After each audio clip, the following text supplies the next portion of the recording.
solar not be appropriate for my home? Well mate, first of all, I need to know more about you and your property. Things such as, are you in shade all day?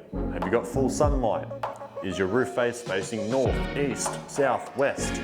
These are all things we need to factor in. So for me on my home, I live in the Blue Mountains of New South Wales, and the most optimal roof face for myself, much like the rest of Australia, is north.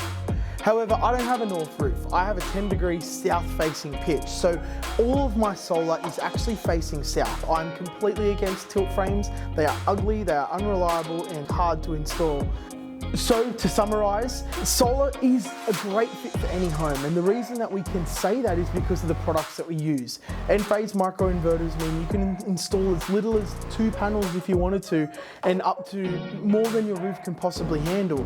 That means we have a system that will fit every tilt, aspect, orientation, anything you can think of. It all comes down to, your visions, and return on investment is not always financial, by the way. Return on investment is your contribution, to a sustainable future as well.